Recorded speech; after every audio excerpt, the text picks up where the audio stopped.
ஜீவநீரோடை ஊழியங்கள் வழங்கும் இதயத்திற்கு இன்று ஒரு சிந்தனை. எதிர்கொள்ளுதல். கோலியாத் இஸ்ரவேல் தேசத்திற்கு எதிராக சவால் விட்டான். இது இஸ்ரவேல் தேசத்தை ஒரு உலுக்கிவிட்ட ஒரு சவால். அவனுடைய சவாலை சந்திப்பதற்கு தன்னிடம் திராணி இல்லாததை உணர்ந்த சவுல் பயந்து கலங்கினான்.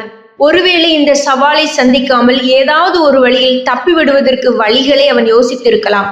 ஆனால் ஆடு மேய்க்கும் வாலிபனாகிய தாவீதோ சவாலை எதிர்கொள்ள முன் வந்தான். பிரச்சனையை கண்டு கொள்ளாமல் கவனத்தை திருப்புவதால் அந்த பிரச்சனை அகலாது. நேரிட்டு எதிர்கொள்ளும் வரை அது மிரட்டிக்கொண்டு பின்தொடரும். சில பிரச்சனைகளை எதிர்கொள்ளாமல் போனாலும் அது நமக்கு எதிராக வந்து கொண்டுதான் இருக்கும். சில கேள்விகளுக்கு பதிலளிக்காமல் மௌனம் காத்தாலும் அது நம்மை பின்தொடர்ந்து கொண்டுதான் இருக்கும். இது சிந்திக்க வேண்டிய பிரச்சனை. இது பதில் சொல்ல வேண்டிய கேள்வி. இது ஒரு தீர்வை தேடியே ஆக வேண்டிய சிக்கல்.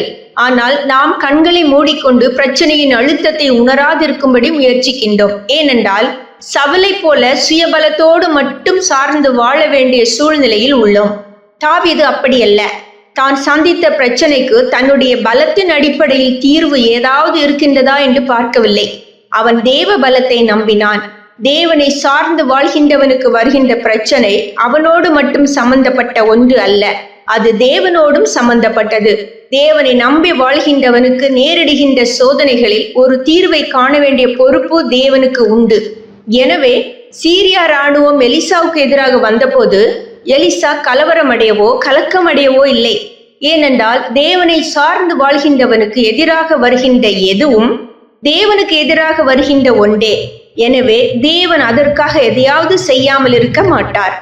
சவுல் தேவ உறவை இழந்தவன். எனவே தன்னுடைய பிரச்சனை தன்னை மட்டும் சார்ந்ததாக எண்ணினான். தாவீது தேவ உறவில் வாழ்ந்த மனிதன். எனவே தான் சந்திக்க வேண்டிய எந்த ஒரு பிரச்சனை சம்பந்தமான விஷயத்திலும் தேவனுக்கு ஒரு பங்கு உண்டு என்று அவன் அறிந்தான். எனவே சவுலை போல யாராலும் இதற்கு தீர்வு காண முடியும் என்று கூறி ஒதுங்கி போகாமல் தேவனை சார்ந்த விசுவாசத்தில் எதிர்கொள்ள சென்றான். சிந்தனைக்கு.